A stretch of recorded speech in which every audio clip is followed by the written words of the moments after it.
Oh, so 3 seconds left. Wow, but you made it so far. I can't believe you just didn't leave it to the last 3. I was distracted. I think I even may have mistakenly like kicked you out at one point. So here we are. Technical issues have been, I don't know, stifled for the time being. I guess that's the word. Put it bay, yeah. But I'm sure as I am mobile, so I'm sure there'll be other ones that will arise in the next 30 minutes. Yeah, who knows? So we'll make it happen. How you feeling, brother? Good. I'm on the way to some spring break baseball, man. It should be. Josh's, they do a tournament. They do a tournament during spring break, and so today is the varsities tournament. They'll play 2 games, one here in about a half hour, and then they'll play another one at 2:30, I think, 3. I have a dentist appointment then. What's that? I have a dentist appointment at 2:30. Oh.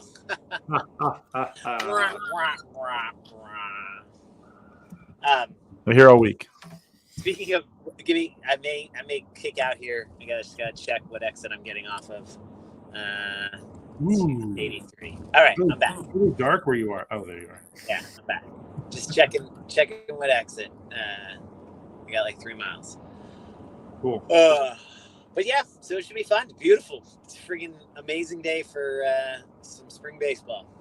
Like Kelly came to class today and she's like, "It is getting hot outside." I was like, "I don't want to say." No, she did pull Kelly Jones. Oh my and like, she rolled up on her bike. She's probably warm from biking, but also like, but she said anything over 55 starts to get too hot for her. It's like, I'm sorry, was your mom a polar bear? Everyone say it's hot, but she did bike over, and it's like maybe there's not much of a breeze, and so she's probably a little warm from that. But she also did the thing where she rolled up on her bike and she had pulled her leg over the one side, was kind of like riding on the one pedal, and then kind of hopped off and like ran her bike to her spot. It was a very like she knew exactly what she was doing. That's right? a good move. Yeah. It was a sweet move. Way to enter the room. Kelly has entered the chat. But she also has not actually entered the chat. So, well, cool. Yeah, we're like kind of short on time today, so we'll dive right into this. Does that sound good to you? I love it. Cool, awesome, great podcast. See you guys next week.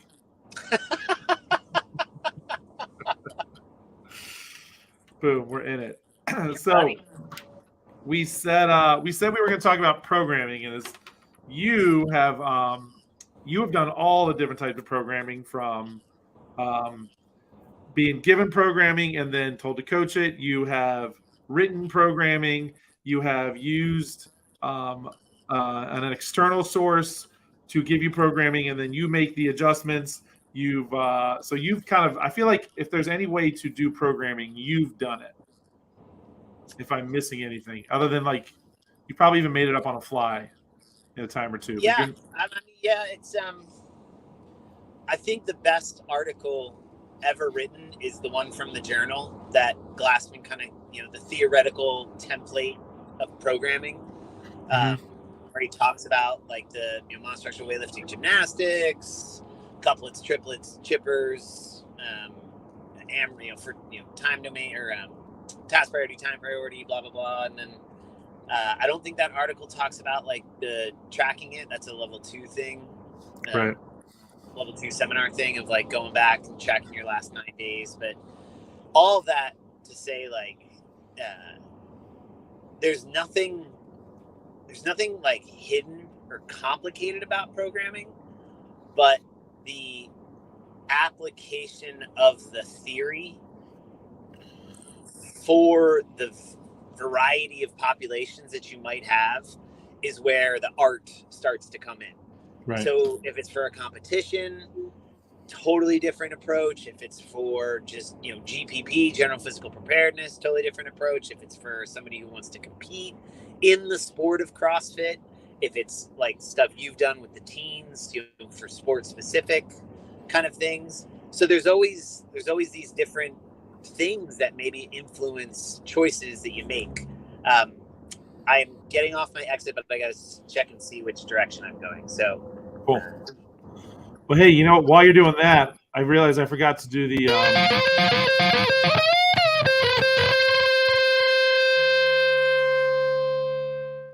Got to make sure it's in there.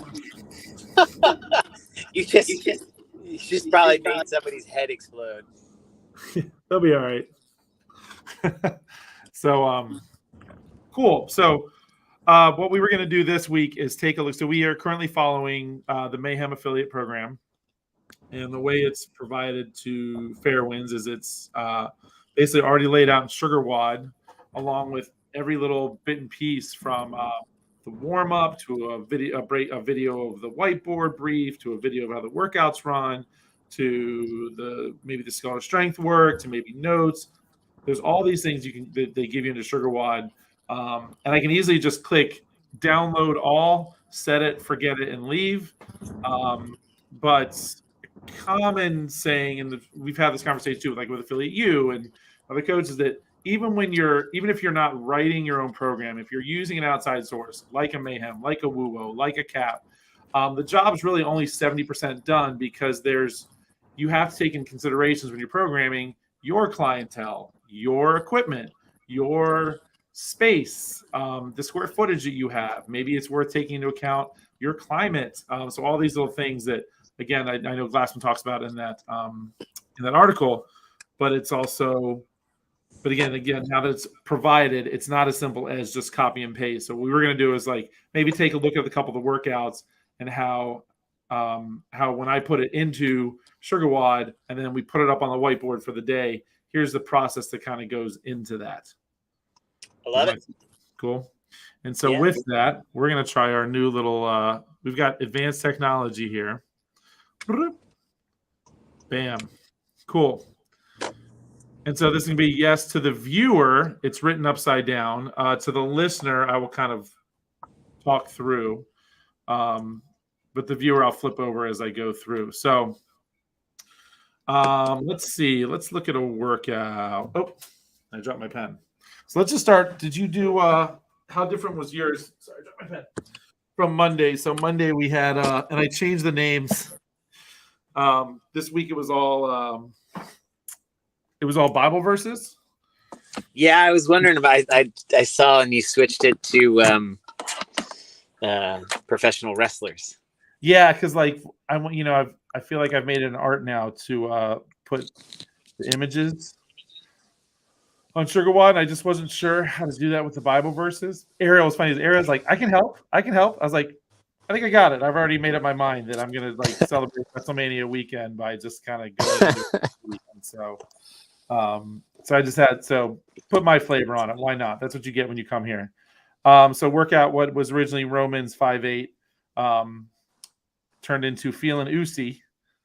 And so the workout itself for us was 5 sets, 1,000-meter bike for the guys, 800 for the ladies, 50 dubs, 4 wall walk, rest 1 minute in between sets. Was that similar to what you ended up doing? No, I'm not doing anything this week. No, I am. It's the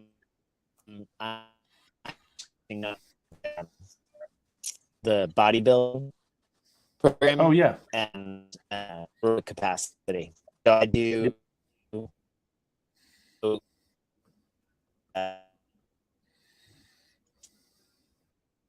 You're breaking up on me a lot. Oh, hold on. I'm gonna boot Jack out for a second. Bring him back in. I don't know if that makes a difference. Well, Jack's having technical difficulties on his end. If you can hear me. So I'm going to write this. So we had, for the workout again, I changed it to Feeling Oozy. And it was 5 times, 1,000-meter bike for the guys, 800 meters for the ladies, 50 dubs, and 4 wall walks.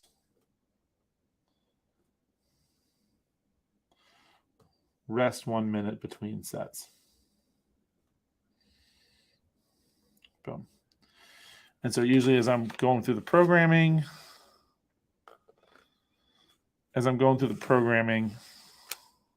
that's how Jack will be back. So as I'm going through the programming, that's where I'll start. So I'll write it here. So again, basically what I'm doing is I'm writing down the workout as written for the day, but I'm also going to write it as I create my own kind of class plan. And going through that gets me to think about things I need to take into consideration. So there's a 1,000-meter bike. I didn't write bike, but I'm going to write it now. There's a 1,000-meter bike. And that's assumed concept two bike erg. Well, we only have 3 of those, and we have usually more than 3 athletes in the class. And so the first thing I would need to take in consideration is, what do I do in place of those bikes? Double unders. So again, as written, everyone, if they're not jump roping, do we scale that down? Or do they do singles or do something different? And then the wall walks. And so as I'm looking now, one thing that Mayhem does also provide is different scales. So Mayhem has their Freedom. So Freedom is their RX, and then they have their like affiliate compete, and then they have their their Independence, which is like their second scale, and their Freedom, which is their like beginner scale. Hey, brother. Okay, I came back. He is back. Perfect. I pulled off to the side of the road, thinking, oh, I'm a mile and a half away from the high school, piece of cake, and of course within 30 seconds of pulling in there, the signal completely dropped out. So I'm back on the road driving towards the high school. Perfect. Yeah. Cool. So I was just talking about how Mayhem not only provides you the workout as prescribed, but they do also provide you different scales, and they call them, it's Freedom, Independence, Liberty. Oh, really? That's interesting. Or something like that. Yeah. So they provide you the scales, which again makes it nice and easy. But then I also like to look at it and kind of think about like, okay, there's a scale, but then what other adjustments do I need to make? So then why do you just take those and plug them into your sort of legacy level 1, level 2, level 3? Right. So I just changed the name because we were using that for a while, and I think as cool as like Mayhem, Independence, and Freedom sounds, I feel like, especially like the newer athlete, that could get confusing. Right. Yeah. Like, so knowing that like level 1 is RX, level 2 is a scale, level 3 is like scaled down, scaled more. So I just feel like that's easier to communicate. Yeah. With the everyday athlete. So that kept it simple. Now what I'm looking at here is this is what Mayhem provides you. So this is what their PDF. So here's the workouts breaking on the week, and then they have them broken down even more, which I'm not going to. But I usually kind of start here with this. And so the things I'm taking into consideration, so I was just talking about. So it's a 1,000-meter, 800-meter bike erg. And we have 3 bike ergs, but we usually have more than 3 people in class. So right out of the gate, one thing I need to take into consideration is, well, how do I run that with only 3 bike ergs? Awesome, easy. So a modification could be the Echo bike. And you can scale that for meters or calories. And they made it easy too. They suggested right out of the gate, Echo bike, 25 calories for the guys, 20 for the ladies. And the reason being, if you're kind of given the same about 80% effort, give or take, busting out those calories should be about the same time as busting out 1,000 meters and 800 meters. Would you agree? So when they give you the scale, they give it to you as a time that you can expect this portion of that workout to take about this long. Right. They talk about they'll be like reviewed in the stimulus. Like you should be able to get off. You should be able to finish this in about 2 minutes.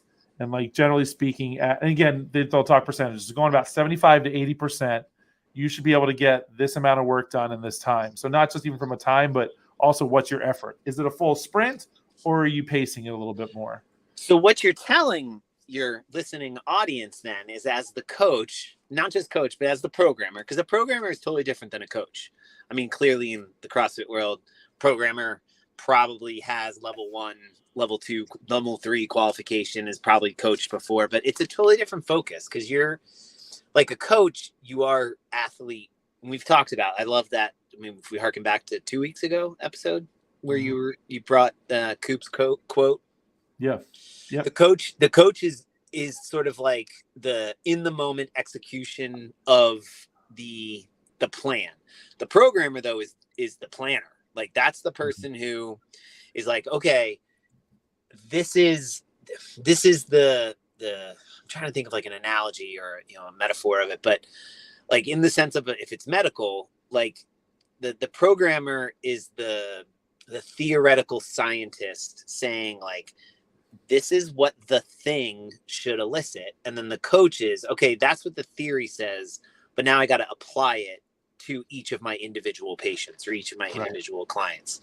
So what I'm saying is the underlying theme or the connective tissue is that you're already thinking about stimuli, and not just like you're thinking overall stimuli of the workout, but then internally each one of those things should have a piece of facilitating that overall stimuli. Correct. So when you make a choice, it's not just like, I'll use the ski erg, or no, we don't have enough bikes. Yeah, just do double unders, or right, like it is like there's a very specific thing of like that C2 bike is gonna smoke your quads and your butt. It's a combo posterior chain and anterior chain thing, but it's also solely lower body. Like you're not using your shoulders, you're not using your upper body. So if you're going to scale or sub that, the choice of what to sub it with is almost as important as the stimuli of like how long or how hard or whatever, right? Because if it's like, I forget what you said was what else was in there, but if it's like handstand push-ups in that bike, double unders and wall walks. Okay, yeah. So you can't also have double unders. So it's double monostructural because you already got a jump rope in there. Right. So what you use and wall walks, look at that, shoulders. So it needs to be something that is like super, super lower body. How would you feel about somebody subbing air squats? So the only air squats you could, so I would say even like, let's say you're doing this at home and you don't have a row or you don't have a bike, like, yeah, like a number of air squats kind of moving through, not bad. I feel like you can't get your heart rate up quite as much as the bike, but that is a way to mix it up. So I'm air squats as a modification if you don't have some sort of piece of equipment like or even like jumpies. We used to do them. So you still have to get that explosiveness and land, but you're not doing like a squat thrust where you're going to use your shoulders, but you make the person get a little dynamic. What did you have? So you were going to say row. Did you have people row? So I started with the C2 bike, and then the next option was the Echo bike. Okay. So Echo bike, where like now you're using your arms a little bit, but you can still keep it very leg dominant. Yeah. So 25. So to meet the 1,800, so 25 calories for the guys, 20 for the ladies. And then from there, I scaled down the next one. So I had, like last night's class, I had 11 people. So I had three on the C2, 3 on the Echo. Do that math. 3 on the C2, 3 on the Echo, 5 on the rower. And so again, now rower, again, we're using our legs a little bit. We're using our shoulders a little bit. I could have also had someone go for a run. But I like the bike. I think I would have used the run I would have used the run before a ski erg. Right, because that's all pull. Shoulders. The run, you're getting a little bit of a ground and pound, mixing in with the double unders. So I was like, well, maybe the row, keep out some of that like impact from the jump and take away the run. So anyway, that's the rower. It's just it's a little bit smoother, keeps the heart rate up. So there's so many different options there. But again, you said it before, it's a monostructural movement. So sometimes the best sub is just another monostructural movement. Just make sure you make sure the volume matches. I'm not going to do a 1,000-meter bike and a 1-mile run. Those are two very different efforts. So with your coaches, and so you think about this, like your athletes, what do I expect of my athletes? So I get somebody who comes in and they expect of me, I would imagine, as their coach, that they don't want to think about all of this. Right. But at the same token, I have to have them like participating in the thought process of like, do you want chicken or steak? Well, I don't want either. Okay, well, do you want shrimp or crab cakes? I'm allergic to shellfish. Do you want I don't know, pizza or hoagies? Well, I don't want any of that. You know what? Get the fuck out of my restaurant, right? Like help me out. I'm giving give me like something of like I'm not right. Like, but that was aggressive. That was very aggressive. But like, so you had 3 options for them: C2 bike, Echo bike, erg, and they go, I only want the C2 bike. Well, you showed up 5 minutes late and there's no C2 bikes left. Like, and so I this, I would say, if somebody's listening to this, like part of this process working is the athlete recognizing like, hey, I don't want to run because the double unders are already going to fire up my calves or my knees or my hips. I want to do jump rope. I'm going to do singles, or I'm going to mess around with the crossovers or something. Mm-hmm. But I don't want to run. So I appreciate that as a possibility. But and I can't row because the compression is kind of hurting my knee. What else can I do? Like right there was enough by the athlete from my perspective. If they're listening to this, they are understanding this isn't just a random like, whatever, I don't care, pick up whatever you want to do. Because it could even be, I'm trying to think, like they can't, so you can't row. The C2, all the C2 and all the Echo bikes are taken. And anybody who's on them, they can't row either. So you're like, okay, well, what can I have you do? Can they do box jumps? That's not running, but that still gets them like that explosiveness, step ups, lunges, right? So there's like all of those things, and you offer to the person and I go, oh, cool. Okay. I like that. I don't know. Does that make sense? Do you understand what I'm saying? That's I feel like conversation you have every day as a coach. Like sometimes sometimes you just it takes a little back and forth to figure it out. Because some days someone has something going on somewhere that like a certain movement just aggravates the heck out of it. And you got to get clever with it. So even going into the next movement, the double unders. So some people maybe don't have 50 double unders. And the stimulus is try to maintain unbroken double unders.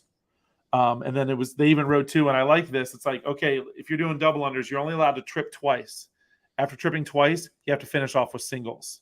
Ooh. And I like that game because it forced you got to focus, you got to stay. But then what it also does is you don't get hung up trying to finish 50 double unders. You get in, get out. Yeah.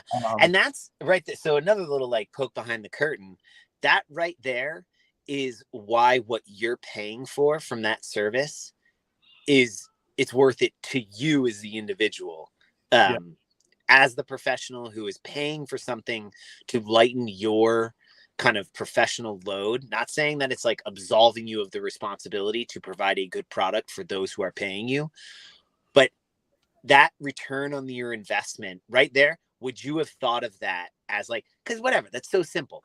You get 2 trips, second trip, you got to finish out with the single letters. It's not saying next round, what is it? What was it, an AMRAP? How many rounds or something? It's 5 rounds. Perfect, right? So first round, you got your second trip at like 30, you finished out your last 20 singles. Second, third, fourth round were all unbroken. And your 5th round, you only made it to the 20 because you were exhausted. Like, that's incredible training for composure. Where do you have like neurological fatigue, whatever? I would have never thought of that. I would have kind of been like, I don't even know, like I would have, my habitual go-to is time. Like you get 45 seconds or a minute, and then once you hit the minute, you're done. But that one gave a larger window of time, and it was more task-based as sort of these are your boundaries or your constraints. That's really freaking cool. Yeah, that's I end up jumping into the like, all right, just 30 seconds jump rope practice, give me as you can and get out. And I like right. Because cool. That to me, keep going for a second. I'll be right back. Hang on. Where is he going? What did he say? I don't know what he's saying. What's he doing? I never know what he's doing. So for the view, oh, there he is. Hi, he's back. My computer charger? Yeah. Hey, can you hear me, Jack? I can. You're so funny. Now you switched. I didn't pay attention. I was like, oh my god, I have 2% battery left. Your battery. I was about to tell our viewers at home. I'm sitting here and watching. So, they are playing. I forget who they're playing first. Josh's baseball team, but so the team that they're playing is currently running around playing like football and maybe that's the next team. What's happening? Shit! Did the game start? Maybe. This is welcome to live TV, folks.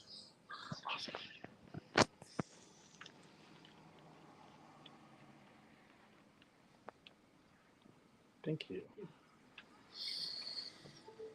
All right, Mary, say hi, Mary. Hello, Mary. Hi, Jack. She's starting her. Let me get this running back again. But she's starting her fossils class today. Excellent. Did that stick? Did that name? That name was. No. What she's going to do is she's going to give them. So the people that attend, she's going to give them the choice. So she's going to let them like take it, and then they're going to like. Then she's basically said, "Okay, we're going to go through this. At the end of it, we're going to have a name for this thing." Right. Oh man.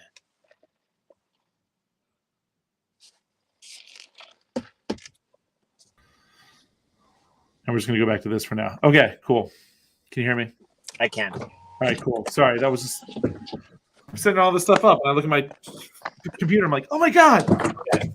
So we don't have as much of a visual now, but that's fine. Low stakes. So we were talking about the double unders and different ways you can look at the double unders. So I was talking to you about some people have 50, no problem. Some we just scale the number down to 35, and they have that like, let's go for a max number, and then or let's 2 trips and you get out. Well, there's some people who have something going on with their foot that even jumping can be a little bit much on them. And so even the jumps, so even like we could do lateral hops, like even the jump rope in their hands, we do lateral hops or hops on a plate. Jumping is a no-go. And so for a couple people, I said, you know what you're going to do? We're going to do 25 light kettlebell swings. Oh, yeah, there you go. That I was going to mention that before, but I decided to just shut my mouth and kind of let this play out. Yeah. So, yeah. It was so that way they don't have to worry about the pound on their feet. It's a little movement, like they're still working the legs a little bit, but it's not like a full range of motion like a squat. And I said Russian kettlebell swings is just enough to keep it in the shoulders. It keeps it quick, keeps in the shoulders. So double unders can be a quick burn, but it's not that many double unders. It's an issue. But it will still interfere with the wall walks a smidge. And the 25 kept it kind of right in about the time frame that 50 double unders could take. Yeah. So that was a quick. So again, all these little things that you like, I could easily just plug and play and say, here's the workout, go. But there's so many like little things you need to take into consideration. And the last but not least, the wall walks, the 4 wall walks. So, and they want these wall walks need to be like touch and go. So you need, as soon as your chest hits the ground, you pop right back up into that next wall walk. And so then looking at that from well, how can you scale a wall walk? Well, you can do the open standard where you can just walk your hands back a little bit and walk back. You can do that scaled standard.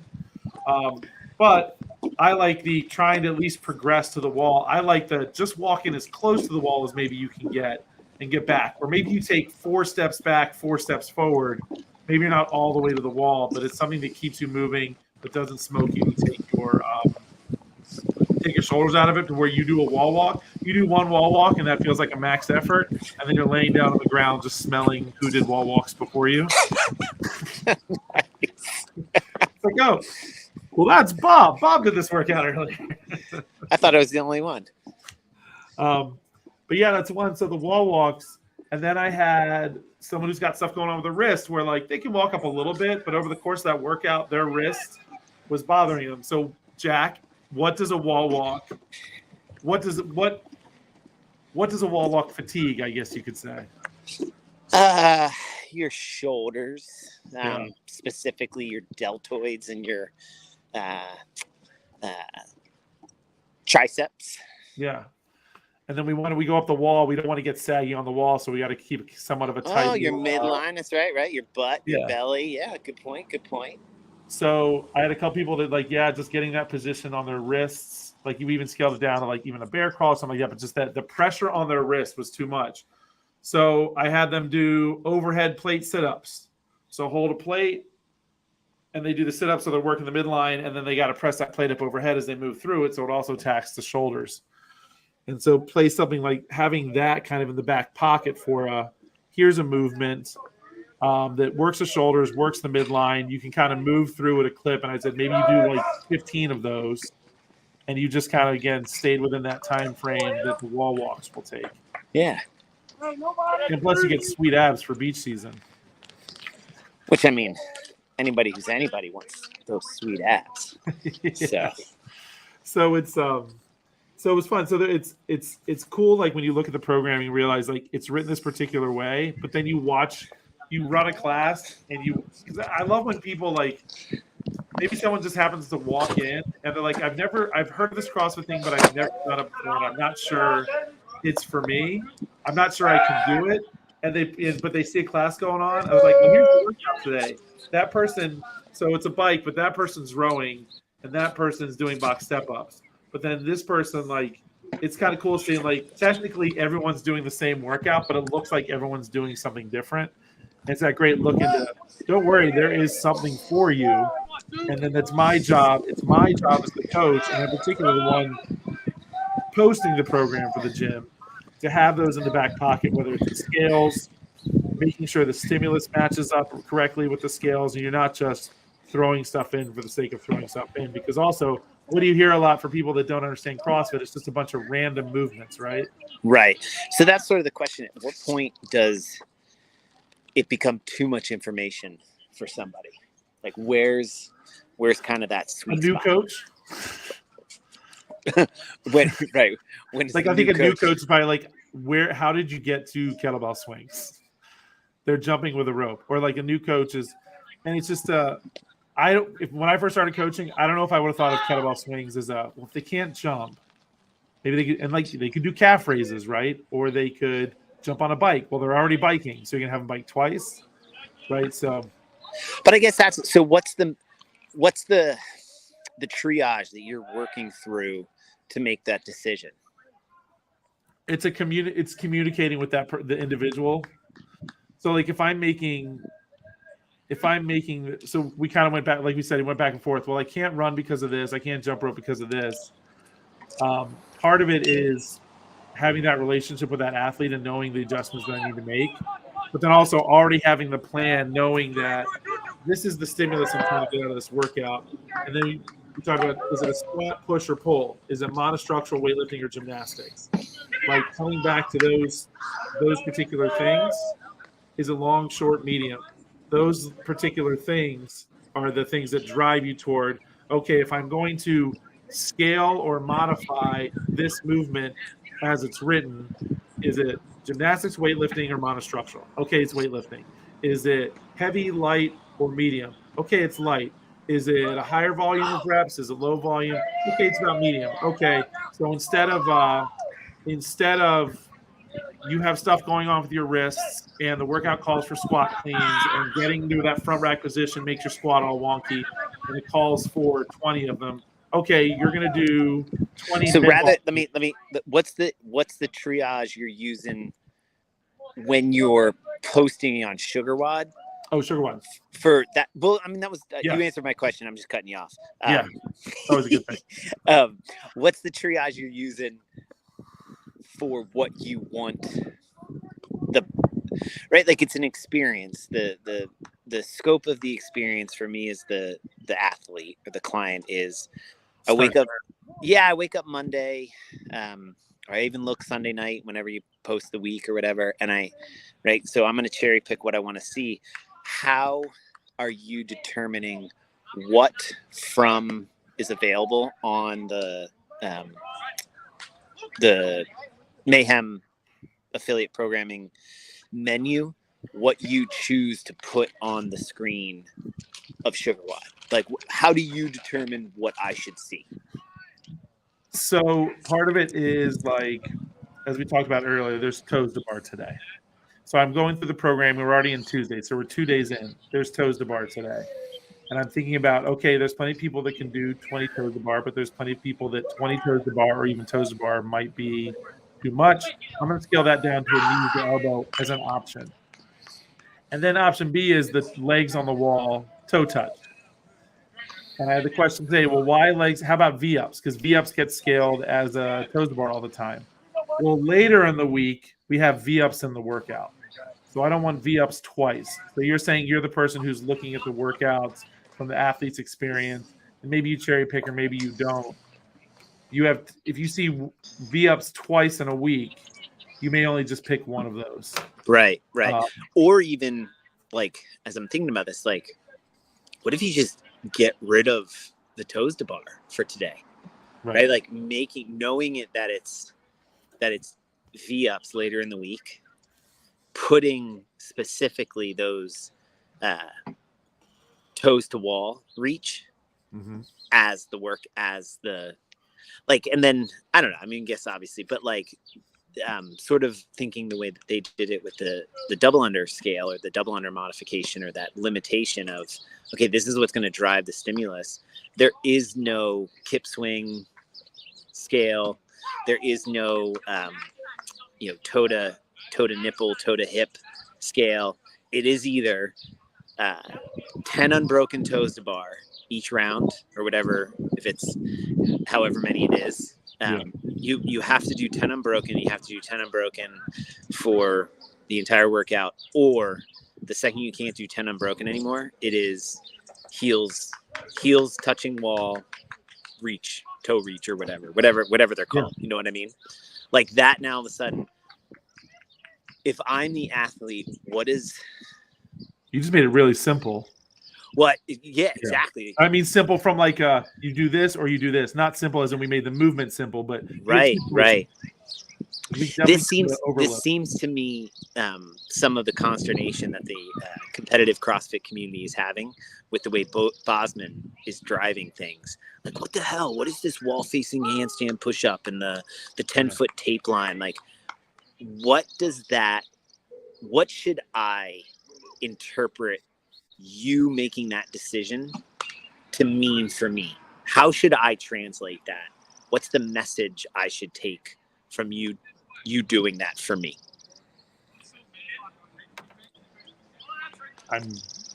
Does that make sense? Like is this a rhetorical question? No. That's like, you're giving me what is Bosman telling his athletes around the world, the competitive athletes in CrossFit? What's he telling them about their handstand push-ups? They need to be better. Like it's kind of like going back to basics. Yeah. Right. Like we have let you for the last 10 years that we have said, I don't care how you get the work done, just get the work done. He's changing the message and saying, no, you're going to get the work done, but how you get the work done is also as important, or maybe as necessary to be concerned about. So the aesthetics or the mechanics of your movement is actually as important as your ability to actually do the movement. And which so just made some things harder. Well, because people's mechanics have started to get sloppy. But so that's sort of if you're telling me I either need to do 10 unbroken toes to bar, or I have this other option, what's that telling me about the stimulus that I should expect from this programming? It's muscle fatigue. It's no more singles. It's none of this shitty jump up, 3 kip swing, touch my toe. Yay, I got the toe to bar. Like, no, that's not what's important. What's important is mechanics done consistently well. Then we'll worry about intensity. Right. And so it's like, I guess it's what I'm asking is, what should I take away from that? What do you want me as your athlete to care about? Moving better.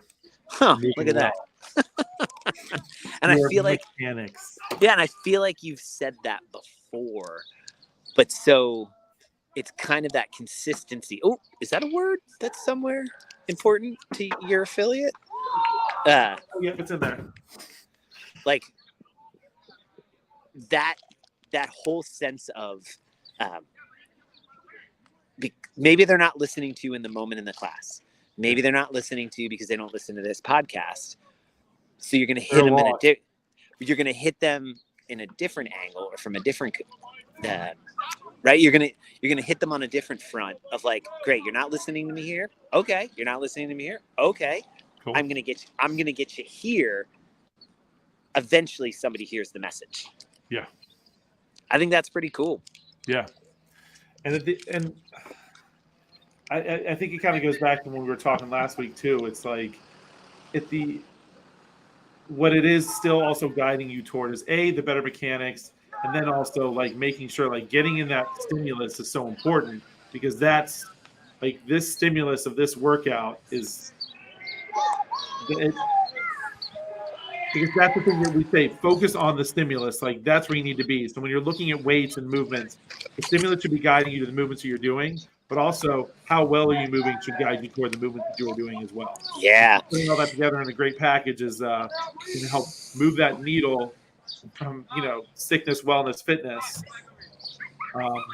It's going to start moving that needle in the direction you want it to when done consistently and done consistently well. And I also imagine somebody's plateaued, right? Like I can never get more than 3 or 4. I can get like 15 toes to bar in a row, and then I'm down to singles quickly because I just get too tired. So basically, this is the RX question. This was last week's, right? So now you're making, okay, fine, like 10. Well, I can do 10 in the first round, but then I can fall apart, so I got to go to the walls. Great. Over the course of like 6 months, somebody consistently has to find themselves, or the double underthing or whatever. Now all of a sudden it comes and it's a chipper workout with like a 50 or 60 toes to bar in a row. They do 10, they do 10 again, they do 10 again. They're like, holy shit, I've only got 10, 20 left. And maybe they go to singles at the tail end, but like all of a sudden they see the improvement, and it's like it just all of a sudden happened. It's like, no, it didn't all of a sudden happen. You had the strength, or maybe you knew how to do the movement. You just hadn't greased the neural pathways of how to do it better. I'll give you an example. I never actually got to the bar muscle ups in that first event of the quarterfinals. Yeah. But in warm up, I was doing 3s and 5s, 3s, 4s, 5s, stringing together those bar muscle ups. It's no problem. I haven't done more than 1 or 2 bar muscle ups in a row in almost a year, because I've been having to do them in my garage. Yeah. And the bar setup is way too close to the wall. So I'm basically doing strict bar muscle ups. Yeah. And it just gets frustrating. And so I'm doing tons of like banded pull downs and press, tons of like jumping bar muscle ups for reps, like scaling that bar muscle up for almost a year. Plus my shoulders are smoked because the volume and stuff of like other things. Did those bar muscle ups. If I had been able to get to them because of not getting injured in the lunges, I'm almost guaranteeing you that I probably go 5, 3, 2 or something, or maybe even like 6, 4 in those bar muscle ups. Yeah. That to me blows me away of like, oh, right. Like you can't keep attacking the same movement the same way and expect, and then when you plateau, expect to continue to get better. With your programming, it's kind of the same. I feel like it's the same thing of it is behooves your clientele to pay attention to the things that you do and do not post, right? That you are messaging them. There is an intention to what you're saying and what you're telling them with what you put up on SugarWOD. Yeah. And them paying more attention to it and like coming with a plan or thinking about it. And I'm not talking like chart it out, write it down. I get it. Like that's half the fun that's half of what the benefit of being in a CrossFit class is you don't want to think. But being on full autopilot does themselves a disservice. Like look at it, think about, oh, okay, I see what he's doing here. Great. What is the level 3? Okay, cool. What is the intent? Like the workout notes, like, watch the video. What does Hunsinger say there? Like, you know what I mean? Like those types of things, so that when they come in and it takes 2 minutes, 3 minutes, sitting in your car in the parking lot, get off Instagram, do your social media, Get your social media fix on Sugar Wad. Yeah. I'll tell you, nice. I'll tell you, it's funny too. Like, something as simple as like when you look at like a workout today that had 10 burpees in it, it's like the burpees are kind of meant to be almost like an active recovery. When you say that about burpees, sometimes like people laugh. And it's like, you don't always have to be like dying when you do burpees. Sometimes it's there to move, get your heart rate up, but don't let it take away from the rest. And so it's that move with intention. So I did the I'm doing the, like I said, I'm doing the endurance or the aerobic capacity programming stuff. There is a ton of what would almost seem like throwaway time of like on the bike. The Echo, the max capacity stuff today was only like maybe 3 or 4 minutes of like really, really hard, but it was probably close to like 10 minutes across of the workout of like at 3 to 4 relative perceived effort. Knowing what 3 to 4 relative perceived effort feels like is amazingly harder than I thought it was going to be. Oh yeah, I bet. And so because I'm using my heart rate, I'm paying attention to the zone 1, zone 2, zone 3, zone 4 stuff, and like paying attention to how long it takes me to flush out a 45-second like max effort and getting my heart rate back down quantitatively and watch like. So what if burpees move, like what pace do you need to move at in your burpees to get yourself back down to like a relative perceived exertion of 4 or 5, so you can then hit the kettlebell swings or the thrusters or whatever at a 9? Can thrusters become active recovery? Right. Like those types of like those types of things are in that programming that you're putting up, and it's all there to be not even decoded, but like paid attention to, like you just said. Like those dubs in that workout, that the first one you described, those are active recovery. Like that, it's 50 dubs, right? And if somebody's like, that's impossible for me, I double unders are the things that spike my heart, and be like, well then let's not use this iteration of them being in the workout as double under practice, but rather, can you jump rope as active recovery? Can it be singles? Can it be crossovers? Can it be, like you said, like put the jump rope in your hand and just do side to side hops? Maybe it's don't hold your breath when you do double unders. Maybe it's that too. Maybe you need to relax a little bit in your double unders. Yeah, it's like if the metaphor being programming is your opportunity as the lead programmer, you're in conversation with the entire gym population. Yeah. And so if I think about it that way, like this is a conversation, what is the programmer telling me with this conversation, or what is he trying to convey to me?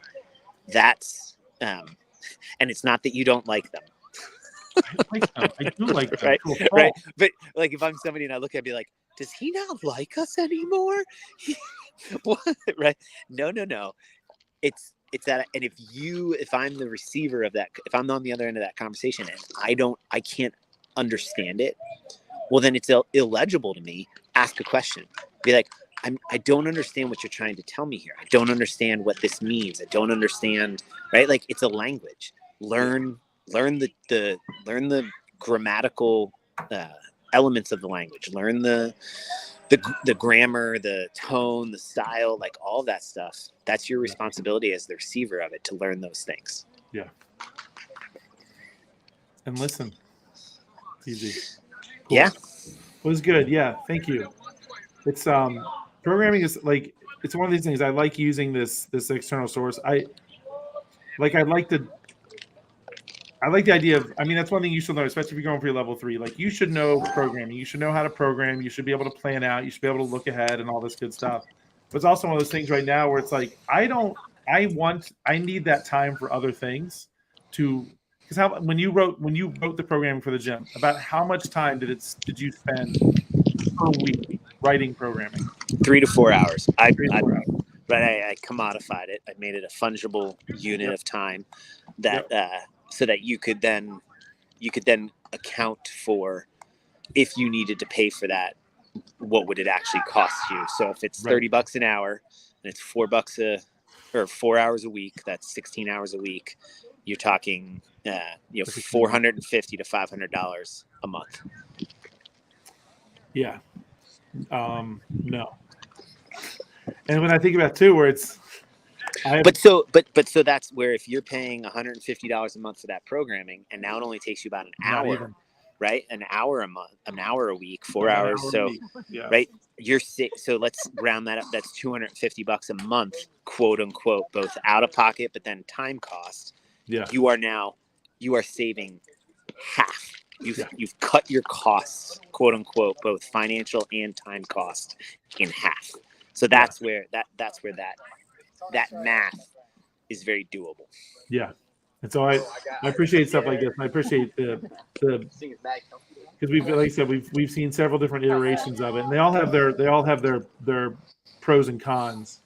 They all have their pros and cons, but it's definitely it's a cool process. And like I said, it's more than just, as you can see, it's more than just copy and paste. Yeah, hell yeah. So cool. Well, right, you got a baseball game. But hey, what's your quick gratitude? It is this definitely spring break baseball. I'm without a doubt. Sitting here on these fluorescent lights, I see you with the sunshine and the iced coffee and the green. Yeah, so, you right? So this is. Oh, there you go. Can you see? So that's they're already. I think they're still in the first inning. What if you got plucked by a foul ball right now? That would make for good. I move pretty quickly. I could probably get out of the way. If it happened, no, I would hope you would drop your coffee. No, don't drop your coffee. No, just move, man. I'm not gonna catch it. I would just do the.